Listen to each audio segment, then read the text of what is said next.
Field marshal general Asim Munir इस वक्त चीन के दौरे पर हैं। दुनिया में दो ही बड़ी ताकतें हैं जिनके दरमियान एक नई सफबंदी हम होते देख रहे हैं, वो चीन और अमेरिका है। तो जाहिर है कि फील्ड मार्शल की जो मुलाकात अमेरिकन प्रेसिडेंट से हुई है उस हवाले से भी लाजमन गुफ्तगू हुई होगी। पाकिस्तान की बेहतरीन कोशिश है कि चीन और अमेरिका के आपस के जो वो बड़े ग्रेट पावर्स की जो भी उनके मतलब है, उनके जो अख्तलाफात हैं, जो उनकी कंपटीशन है, उसमें हम दोनों की जो बराह रास्त लड़ाई है उसमें कोई फरीक ना पड़े। चाइना की सरमायाकारी हो, वो सी पैक के हवाले से उनके तहफ़्फ़ुज़ात हों या सिक्योरिटी के मामला, फील्ड मार्शल आसिम मुनीर से बेहतर दूसरा कोई आदमी नहीं है जो उनको गारंटी दे सकता है उनकी सिक्योरिटी की, यानी उनको इत्मीनान दिला सकता है।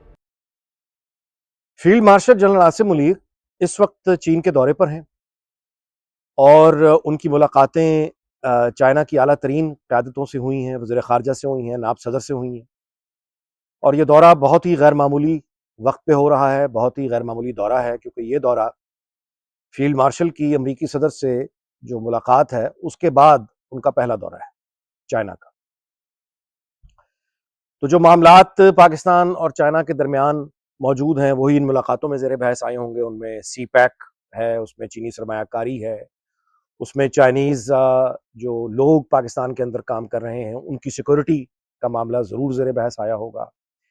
इसके अलावा दुनिया में दो ही बड़ी ताकतें हैं जिनके दरमियान एक नई सफबंदी हम होते देख रहे हैं, वो चीन और अमेरिका है। तो जाहिर है कि फील्ड मार्शल की जो मुलाकात अमेरिकन प्रेसिडेंट से हुई है उस हवाले से भी लाजमन गुफ्तगू हुई होगी। और चीनी क़यादत के जो उनके तासुरात हैं और जो उनके एलामिये हैं और जो उनका स्टेट रन मीडिया बता रहा है उसके मुताबिक फील्ड मार्शल का दौरा बहुत कामयाब है, जिसका मतलब ये है कि चाइना को किसी तरह का कोई एतराज़ नहीं है पाकिस्तान और अमेरिका के ताल्लुकात पर। और चाइना की सरमायाकारी हो, वो सी पैक के हवाले से उनके तहफ़्फ़ुज़ात हों या सिक्योरिटी के मामलात हों, फील्ड मार्शल आसिम मुनीर से बेहतर दूसरा कोई आदमी नहीं है जो उनको गारंटी दे सकता है उनकी सिक्योरिटी की, यानी उनको इत्मीनान दिला सकता है पाकिस्तान में उनकी सिक्योरिटी के हवाले से, सी पैक के हवाले से, और आइंदा जो दूसरे दीगर चाइना की सरमायाकारी है उस हवाले से फील्ड मार्शल से बेहतर दूसरा कोई आदमी पाकिस्तान में नहीं हो सकता। तो ये बिल्कुल ठीक वक्त पे दौरा हो रहा है। और जो चाइना स्टेट रन उनका मीडिया है उसमें जो भी आप झलकियां देख रहे हैं उसको देखकर अंदाजा हो रहा है कि यह दौरा कामयाब है। फील्ड मार्शल के इस दौरे, यानी चीन के साथ पाकिस्तान के जो ताल्लुकात हैं वो बहुत ही अहम हैं, बहुत ही पाकिस्तान के लिए ज़रूरी हैं, क्योंकि चीन अब वो मुल्क बन चुका है जो दुनिया भर में इस वक्त drone technology, civil and military both, AI, civil military both, और रोबोटिक्स, सिविल मिलिट्री दोनों मैदानों में रोबोटिक्स का जो इस्तेमाल है, चाइना इन तीनों मैदानों में दुनिया में लीड कर रहा है। और दुनिया का कोई दूसरा मुल्क चीन की स्पीड को मैच नहीं कर पा रहा, और एक तवील मुद्दत तक ऐसा मुमकिन भी नहीं हो पाएगा, क्योंकि चाइना ने अब अपने बड़े शहरों में स्कूलिंग जो है, बुनियादी स्कूल्स, उनके निसाब तब्दील करके फ्यूचर को सामने रखते हुए तरतीब दे दिए हैं।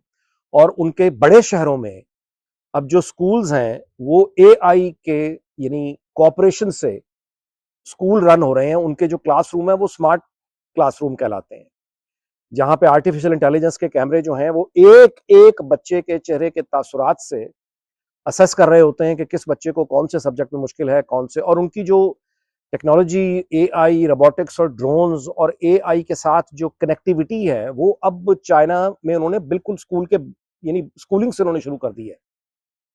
तो पाकिस्तान के लिए इंतहाई सुनहरी मौका है कि हम चीन की इस तरक्की से इस्तिफादा करें, अपने एजुकेशन सिस्टम में बेहतरी लेकर आए, और सिर्फ सरमायाकारी नहीं, सिर्फ सी पैक नहीं, बल्कि इस ताउन का दायरा कार बढ़ाया जाए। लेकिन उसके लिए सबसे ज़रूरी ये है कि चीन को ये इत्मीनान होना चाहिए कि पाकिस्तान में स्टेबिलिटी है। चीन को ये इत्मीनान होना चाहिए कि चीन के अपने लोग पाकिस्तान में जो काम कर रहे हैं उनको तहफ़्फ़ुज़ हासिल है। और अगेन, ये ज़मानत देने के लिए फील्ड मार्शल से बेहतर दूसरा कोई आदमी नहीं है। इस दौरे में मुमकिन ही नहीं है कि भारत के और पाकिस्तान के मामलात ज़ेर बहस ना आए हों। एक पोटेंशियल थ्रेट जो मौजूद है भारत की तरफ से, मोदी सरकार की तरफ से पाकिस्तान पे अटैक का, जाहिर है कि वो मामलात भी ज़ेर बहस आए होंगे। ब्रह्मपुत्रा जो रिवर है उसके ऊपर जो चाइना ने सबसे एक बहुत बड़े डैम का ऐलान किया है, اس کے معاملات بھی یقیناً زیر بحث آئے ہوں گے، کشمیر بھی لازماً زیر بحث آیا ہوگا. تو یہ سارے ہی موسٹ امپورٹنٹ ٹاپکس ہیں، موضوعات ہیں، وہ ایشوز ہیں جن سے پاکستان کی لائف لائن جڑی ہوئی ہے. اور ابھی تک جو چائنیز اسٹیٹ کنٹرول میڈیا ہو یا ان کا جو پارٹی کا اور ان کی حکومت کے جو رد عمل سامنے آ رہا ہے، وہ دیکھ کر ہم اطمینان کا اظہار کر سکتے ہیں، بلکہ خوشی کا اظہار کر سکتے ہیں. دوسری جانب وزیر خارجہ اور جو ڈپٹی وزیر اعظم اسحاق ڈار صاحب ہیں، ان کا ہم نے امریکہ کے دورے میں دیکھا کہ نیو یارک میں جو یونائٹڈ نیشنز میں جو انہوں نے پاکستان کی نمائندگی کی، اس میں اسرائیل کے خلاف جس طرح کا لب و لہجہ ڈار صاحب نے اپنایا ہے، وہ پاکستان کا لب و لہجہ تھا. اور جتنی سخت انہوں نے تنقید کی ہے اسرائیل کے رویے پر، ان تمام پوائنٹس کو دیکھ کر جو پاکستان کی خارجہ پالیسی ہے اسرائیل کے حوالے سے، میں سمجھتا ہوں کہ یہ افواہیں تو اب ختم ہو جانی چاہیے کہ پاکستان اسرائیل کو تسلیم کرنے جا رہا ہے. اور اس کے بعد ڈار صاحب جو ہیں واشنگٹن پہنچے ہیں. ظاہر ہے کہ ان کا ٹیرف ہب کے پاکستان کے ہمارے معاملات ابھی طے ہونا باقی ہیں ٹرمپ ایڈمنسٹریشن کے بعد.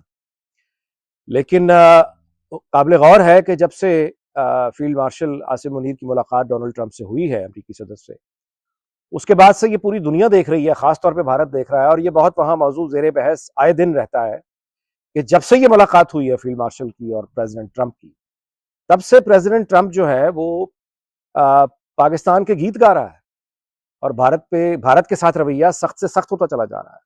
مطلب انتہا یہ ہے کہ 2 درجن مرتبہ تو وہ جنگ رکوانے کا کریڈٹ ڈونلڈ ٹرمپ لے چکا ہے. اور اب وہ آگے بڑھ کے یہ بھی کہہ چکا ہے کہ جو امریکی بڑی کمپنیاں ہیں، مائکروسافٹ ہے، گوگل ہے، ان کو انڈین جو یوتھ ہے اس کو انگیج نہیں کرنا چاہیے. یہ بہت بڑی اپرچونٹی، یہ جو ٹائمنگ ہے اس وقت، یہ بہت بڑی اپرچونٹی ہے پاکستان کے لیے کہ پاکستان کے پاس ایک وائبرنٹ یوتھ موجود ہے. آئی ٹی کے سیکٹر میں پاکستان کے پاس کوئی کمی نہیں ہے. تو اگر امریکی صدر پبلکلی یہ کہہ رہا ہے اپنی بڑی کمپنی سے، مائکروسافٹ سے کہہ رہا ہے کہ آپ انڈین لوگوں کو زیادہ امپلائی مت کریں، تو انہوں نے کسی نہ کسی کو تو امپلائی کرنا ہے. تو یہاں پہ پھر پاکستان کی اب سفارتکاری اور ہماری مہارت اب یہ ہوگی کہ ہم اس گیپ کو فل کریں کہ یہ جو امریکن یہ جو بڑی کمپنیز ہیں، یہ جتنا آگے انگیج کریں گی اپنے کام کے لیے یوتھ کو، وہ ہم پاکستانی یوتھ کو میکسیمم وہاں ان کی کھپت کر سکیں، وہ وہاں پہ ان کی ایک جاب، ان کے لیے ایک فیوچر بنے گا. تو اوور آل آپ یہ دیکھیے کہ جو میری جنریشن کے لوگ ہیں، یہ شاید پہلی مرتبہ ہو رہا ہے کہ پاکستان کی سفارتکاری کو ہم اس قدر کامیاب ہوتا دیکھ رہے ہیں بھارت کی سفارتکاری کے مقابلے میں. اور ہم پاکستان کی خارجہ پالیسی کو یعنی ایک کامیابی دیکھ رہے ہیں، بھارت سے فتح دیکھ رہے ہیں، دنیا میں پاکستان کو سینٹر سٹیج پہ آتا ہوا دیکھ رہے ہیں. ورنہ ہم نے تو صرف تنقید ہی ہوتی ہوئی پڑھی ہے، تنقید ہی ہوتی ہوئی سنی ہے اور خود بھی تنقید ہی کی ہے. تو یہ غیر معمولی کام ہے. یہ جو ٹیم ہے بنیادی طور پہ، ایک طرف سے فیلڈ مارشل عاصم منیر، دوسری جانب سے خارجہ امور کے ذمہ دار اسحاق ڈار صاحب. اسحاق ڈار صاحب نے بھی ثابت کیا ہے کہ وہ جو ذمہ داری ان کو دی جاتی ہے، وہ جان جوکھوں میں ڈال کے دن رات کام کر کے پوری دیانتداری کے ساتھ اپنا کام، اپنے فرائض ادا کرتے ہیں. اور یہ ٹیم جو ہے ابھی تک پاکستان کے لیے ایک اچھی خبریں لے کے آ رہی ہے. اور یہ کہ ماضی میں پاکستان سے جو غلطیاں ہوئیں، اس میں سب سے بڑی یہ تھی کہ سرد جنگ میں سوویت یونین اور امریکہ کی جو سرد جنگ تھی، اس میں ہم سوویت یونین کو گویا اپنے دشمن بنا بیٹھے تھے. وہ سارا کا سارا ہی وہ ہم امریکن کیمپ میں چلے گئے تھے. اس مرتبہ وہ نہیں ہو رہا.